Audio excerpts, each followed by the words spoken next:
राधे राधे भक्तजनों।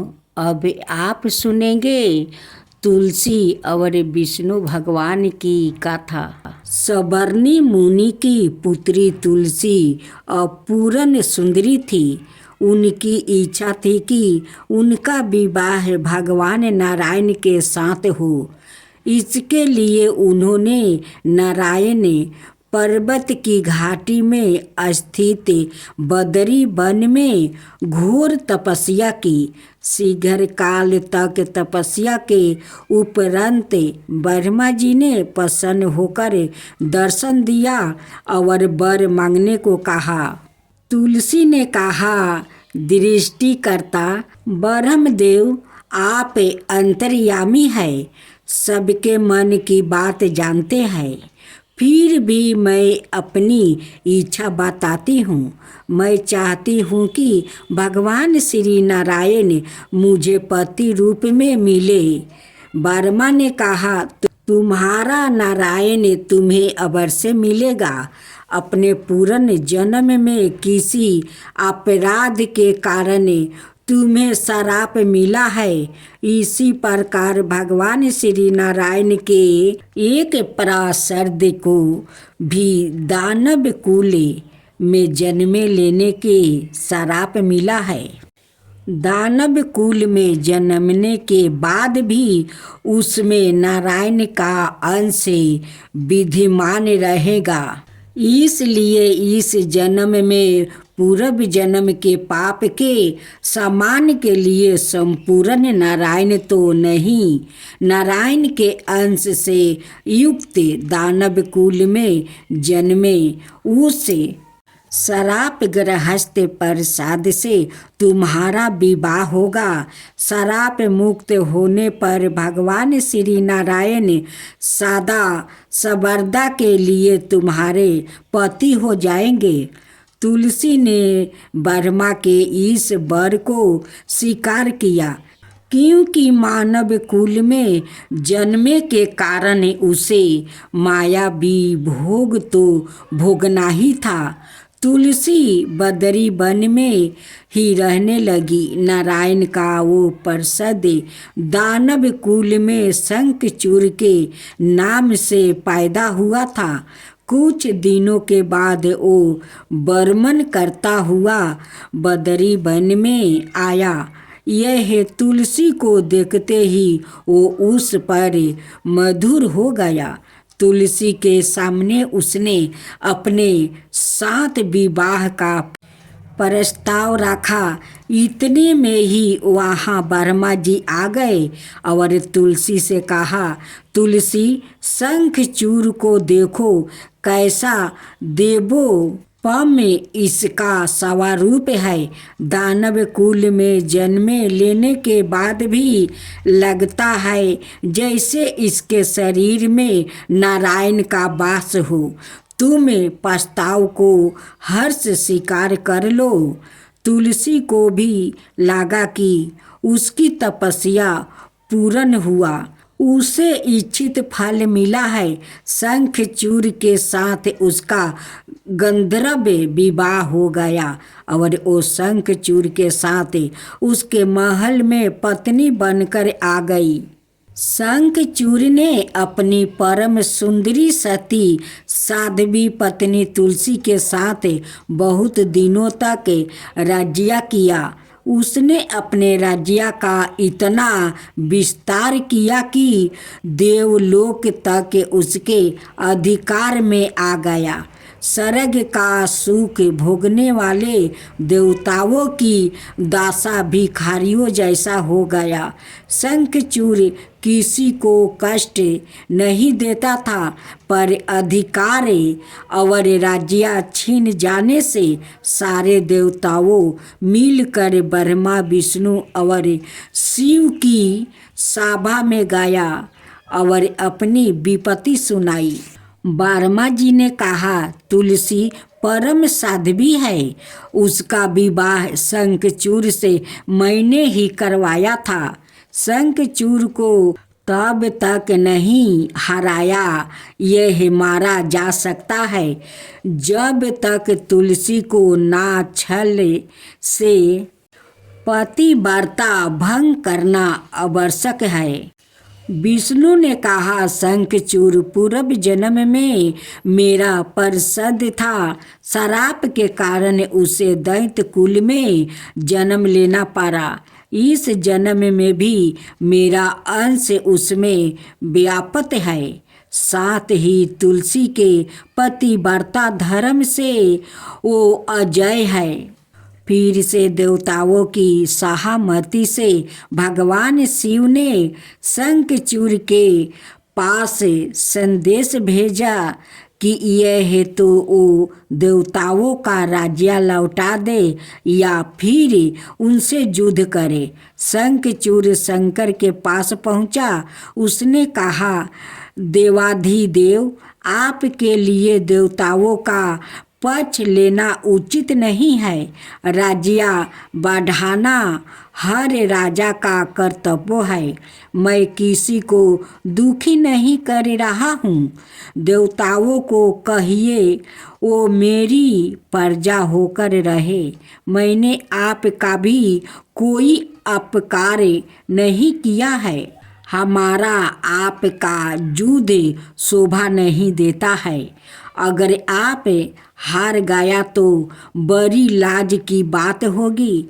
मैं हार गया तो आपकी कीर्ति बहुत अधिक नहीं बढ़ेगी।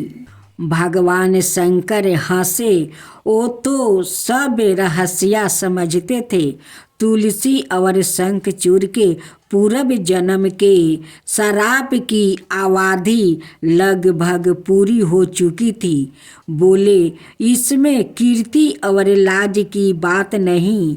तुम देवों का राज्य लौटाकर उन्हें उनके पद पर परितिष्ठ होने दो। युद्ध से बचने का यही एक उपाय है। शंखचूड़ ने कहा, मैंने युद्ध के बल से देवलोक जीता है। कोई उसे युद्ध के द्वार ही वापस ले सकता है। यह मेरा अंतिम उत्तर है। मैं जा रहा हूँ। ऐसा कहकर शंखचूड़ चला गया। उसने अपनी पत्नी तुलसी को सारी बात बताई और कहा, कर्म भोग सब काल सूत्र में बांधा है। जीवन में हर्ष शोक भय सुख दुख मंगल अमंगल काल के अधीन है। हम तो केवल नियमित है। संभव है भगवान शिव देवों का पक्ष लेकर मुझसे युद्ध करे। तुम चिंता मत करना। तुम्हारा सती तेज मेरी रक्षा करेगा।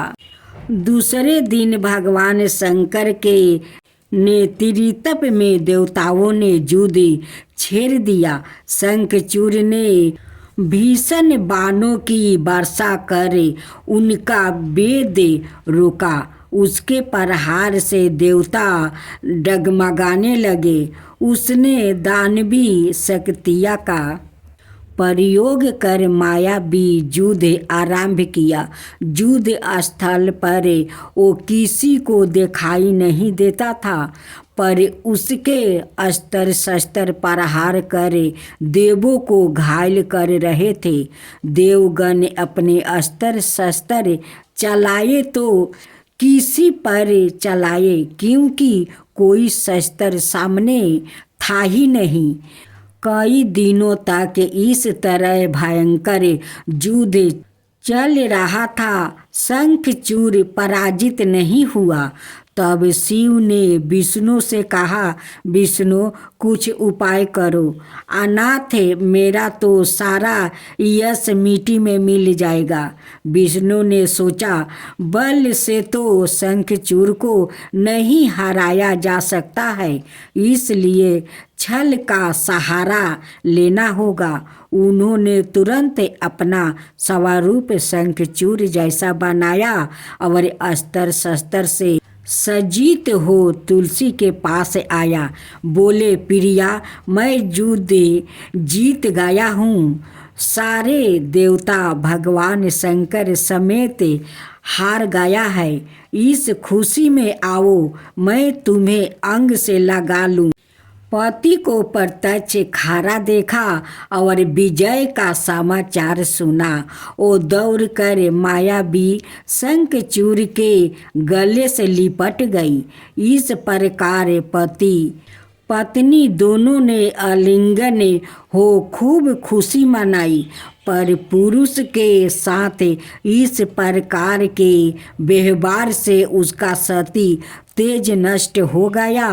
उसका सती तेज जो शंखचूड़ की कवच के रूप में रक्षा कर रहा था, वो कवच नष्ट हो गया और शंखचूड़ शक्तिहीन हो गया।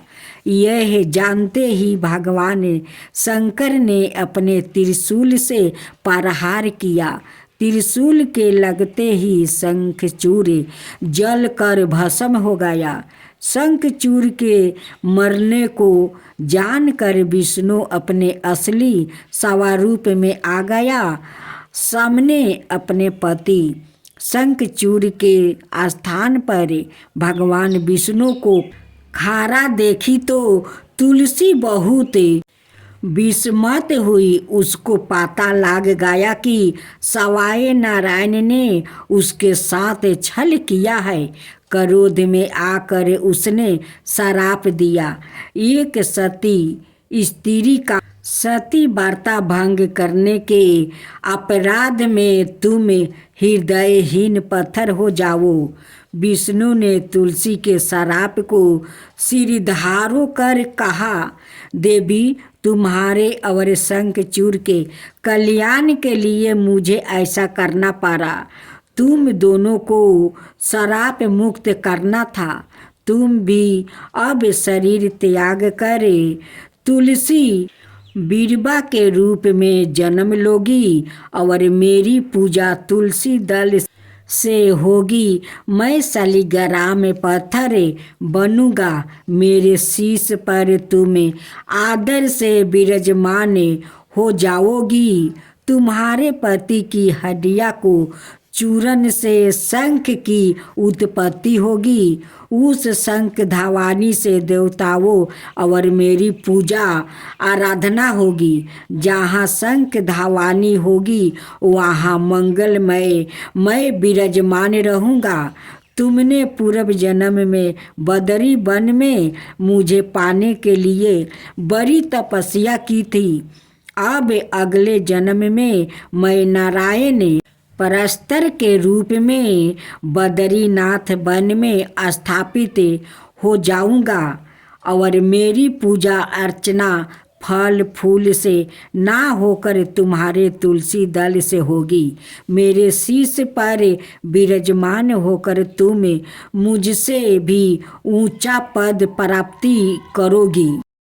राधे राधे साथियों, आज मैं आपको सासू माँ और दो बहू को कहानी सुनाऊंगी।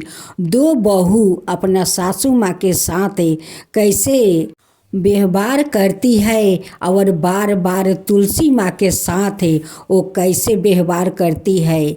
लास्ट में माँ तुलसी वो दोनों बहू के साथ क्या हालत करती है तो सुनिए। सासू माँ तुलसी का पौधा ले आती है, आंगन में लगाकर बड़े श्रद्धा भक्ति से वो पूजा करती है। लेकिन दोनों बहू को सासू माँ के वो तुलसी का पूजा अच्छी नहीं लगती है। वो कहती है कि तुम्हारा कोई काम धंधा तो है नहीं, एक पौधा को लिया कर बीच आंगन में लगा देती हो और उन्हीं को सेवा करती हो, उसे तुम्हारा क्या मिलता है। सासू माँ कहती है कि बहू तुम लोग ऐसी बात क्यों करती हो, ये कोई पौधा नहीं है, ये माँ तुलसी का पौधा है। इनकी पूजा करने से तुम्हारा घर संसार बने रहेंगे, हरा भरा रहेंगे। दोनों बहू मिलकर तुलसी का पौधा को उठा के अब बार बार बाहर में फेंक आती है। अब बुढ़िया माई वो रोज तुलसी के पौधा को उठा कर ले आती है, आंगन में लगाकर पूजा करती है।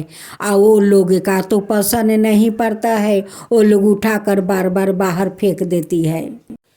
सासू माँ कहती है कि इस तुलसी का पौधा तुम लोग का कुछ बिगाड़ नहीं रहा है, बस मैं इस तुलसी को सेवा करना चाहती हूँ और सेवा करती हूँ, सब दिन करते आई हूँ और करते रहूँगी।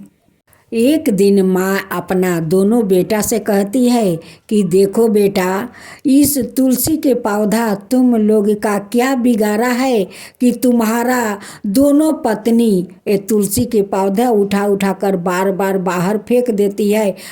बेटा लोग अपना माँ को साथ नहीं दिया, अपना पत्नी को साथ दिया। कहते हैं कि माँ एक पौधे तो है, छोड़ो ना, क्या लेकर लगाई हो, उसे छोड़ दो। माँ कहती है कि नहीं बेटा, मैं मर जाऊंगी लेकिन तुलसी का पूजा मैं करना नहीं छोड़ूंगी।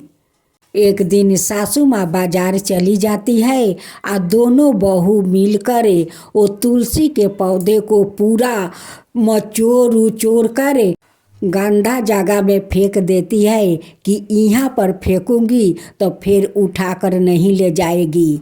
जब सासू माँ बाजार से आती है, देखती है कि आंगन में तो तुलसी के पौधा है नहीं। वो खोजते खोजते जाती है घर के पीछे तो देखती है कि गंधा के ऊपर उस तुलसी के पौधा को मचोर कर और उस गंधा के ऊपर फेंक दिया है। जब बहू देखती है कि सासू माँ उस गंधा के ऊपर से इस पौधा को उठाकर ले आती है तो आंगन का दरवाज़ा बंद कर देती है कि तुम उस पौधा को लेकर बाहर रहो, घर के अंदर नहीं आना होगा तुम्हें। बेचारी सासू माँ दरवाज़ा के बाहर तुलसी के पौधा लेकर पड़ी रही, लेकिन दरवाज़ा नहीं बहू खोला और नहीं बेटा लोग खोले। बुढ़िया माई सोझा गंगा घाट जाती है और वहीं पर एक झोपड़ी था, उसी झोपड़ी में बुढ़िया माई रहने लगी और वहीं पर तुलसी माता का पूजा करने लगी। सासू माँ के जाने के बाद माँ तुलसी दोनों बहू को ऐसी हालत बनाई कि वो लोग का बाहर निकलना मुश्किल हो गया, दोनों कोर हो गई। अब तो बाहर निकलती है, गांव के लोग देखकर थुतकारते हैं, कहते हैं कि देख तू दोनों दियादिन घर के अंदर रहना, बाहर मत निकलना, तेरा बीमारी सब जगह फैल जाएगा, देख तेरे पाप के कारण तू दोनों कोर हो गई है। अब तो घर में खाने पीने के लिए कुछ नहीं बचा था, अब तो खाने को तो तकलीफ था। इधर दोनों जेठानी देवरानी कोर हो गई थी। वो जब बाहर निकलती है तो सभी लोग उसे ढेल मारते हैं कि अरे तू घर में रह, नहीं तो बाहर निकलेगी तो ये बीमारी सब जगह फैल जाएगा। गांव वालों दोनों पति से कहते हैं कि देखो तुम अपना दोनों पत्नी के घर के अंदर रखो, नहीं तो हम लोग पत्थर मार मार कर ख़त्म कर दूंगा। वो कोढ़ा लेकर वो बाहर निकलेगी और उसका बीमारी सब जगह फैलेगा। उसे किया था घर में रखो और नहीं तो कहीं दूर लेकर चले जाओ। एक दिन दोनों बेटा उस नदी के किनारे अपना माँ के पास जाता है और माँ से कहता है कि माँ चलो घर चलो, माँ घर चलो, घर का हालत बहुत ख़राब हो गया है माँ, हालत ख़राब हो गया है, घर में कुछ खाने को नहीं है और दोनों बहू तुम्हारा कोर हो गई है, बाहर निकलना मुश्किल हो गया है। गांव वालों कहते हैं कि वो निकलेगी तो हम लोग पत्थर मार मार कर वो दोनों को ख़त्म कर देंगे। चलो माँ, मैं हाथ जोड़ता हूँ, चलो। माँ कहती है कि तुम लोग जाओ, मेरे लिए यही जगह ठीक है, मैं गंगा के किनारे हूँ, मेरी रक्षा तो माँ तुलसी करेगी, माँ गंगा करेगी। तुम लोग जाओ, अपना पत्नी के साथ रहो, खुशी खुशी से रहो, मेरा फिक्र छोड़ दो। जब सारा रात मैं तुलसी के पौधे लेकर बाहर बैठा था तो नहीं तुम दोनों दरजा खोला और नहीं तुम्हारा दोनों पत्नी खोली, तो मैं क्यों जाऊं? जाओ तुम लोग अपना घर द्वार संभालो। माँ कहती है कि जहाँ पर मेरे तुलसी का इज्जत नहीं है, सम्मान नहीं है, वहाँ पर मेरा सम्मान क्या होगा। वहाँ पर तो मेरा भी जगह नहीं है। बड़े बेटा कहता है कि माँ मैं तुलसी को उठा कर ले चलता हूँ, चलो माँ। माँ कहती है कि जा, तू अगर तुलसी को उठा लेगा तब मैं समझ जाऊंगा कि तुलसी तुझे माफ़ कर दिया है, वो घर जाने के लिए तैयार है। अगर तुलसी नहीं उठी तो मैं समझ जाऊंगा कि तुलसी वहाँ जाने के लिए तैयार नहीं है, तो मैं भी वहाँ नहीं जाऊंगी। दोनों बेटा तुलसी के पौधा उठाने में अपना पूरा शक्ति लगा दिया, लेकिन तुलसी के पौधा नहीं उठा। बेटा लोग निराश होकर लौट गया घर। जाकर अपना पत्नी से कहते हैं कि माँ नहीं आएगी, उनकी तुलसी नहीं आएगी तो माँ भी नहीं आएगी। उस तुलसी के पौधा हम दोनों उठाकर हार गया, लेकिन तुलसी का पौधा नहीं उठा। उसमें माँ तुलसी है, उनकी शक्ति है कि एक पौधा हम लोग उठा नहीं सके। दोनों पत्नी कहती है कि जहाँ माँ है वहाँ आप लोग ले चलो, हम लोग माँ से माफ़ी मांगेंगे, गोर पर पड़ेंगे, माफ़ी मांगकर माँ को घर ले आएंगे। रात को गांव वालों से छिप कर दोनों बहू आती है और माँ से विनती करती है कि माँ चलिए, मुझसे बहुत भूल हो गया है, हम दोनों पापी है कि आपको घर के अंदर आने नहीं दिया और आपको तुलसी को बहुत हम लोग दुख पहुँचाया है। माँ आप माफ़ कर दीजिए और घर लौट चलिए। सासू माँ कहती है कि मैं घर चलूँगी, लेकिन मेरा एक शर्त है। जैसे छठ में 3 दिन उपास रहकर आ घर से दंडवत काटते वो घाट पर जाते हैं, वैसे ही अगर तुम दोनों घर से दंडवत करते इस घाट पर आओगी आ इस तुलसी को उठाओगी तभी मैं चलूँगी। दोनों बहू कहती है कि माँ आपका शर्त मंजूर है, हम लोग उपवास रहकर घर से दंडवत करते यहाँ घाट पर आऊँगी। दोनों बहू घर लौट जाती है और 2 दिन के उपवास किए वो दंडवत करते उस घाट पर आती है। सासू माँ कहती है कि उस गंगा में दोनों स्नान करो। सासू माँ जाकर तुलसी के हाथ लगाती है या तुलसी हाथ में आ जाती है। दोनों बेटा देखकर अचकित रह जाता है कि हम दोनों भाई मिलकर इतना ताकत लगाया फिर भी इस तुलसी के पौधा नहीं उठा। अब माँ हाथ लगाई तो तुलसी अपने हाथ में चली आई। सासू माँ आकर तुलसी के पौधा फिर आंगन में लगाती है और श्रद्धा भक्ति से पूजा करती है। अब तो दोनों बहू अब तुलसी माता का बड़ी श्रद्धे भक्ति से पूजा करने लगती है और उनकी आस्ते आस्ते कोरे उनकी ठीक हो जाते हैं। पूरा शरीर वो दोनों बहू को ठीक हो जाता है। वो तुलसी माँ से कहती है कि माँ आपका कृपा तो महिमा अपरंपार है, आप सचमुच तुलसी माता है। आपके साथ हम दोनों बहुत आपको दुख दिया है, तकलीफ दिया है, उसके लिए आप हम दोनों को क्षमा कर दीजिए। अब ऐसा कभी हम दोनों भूल नहीं करूँगी और नहीं आपके इतना हम लोग तकलीफ़ देंगे। बहुत आपको तकलीफ़ दिया हे माँ तुलसी, बहुत तकलीफ़ दिया। मैं अपना सासू माँ को भी तकलीफ़ दिया, आपके साथ साथ आप क्षमा करे हे माँ, क्षमा करे, ऐसा कभी भूल नहीं होगा माँ। भूल का दंड हम लोग भोग चुकी हूँ माँ, भोग चुकी हूँ। एक दिन माँ तुलसी दोनों बहू को सपने में दर्शन देती है।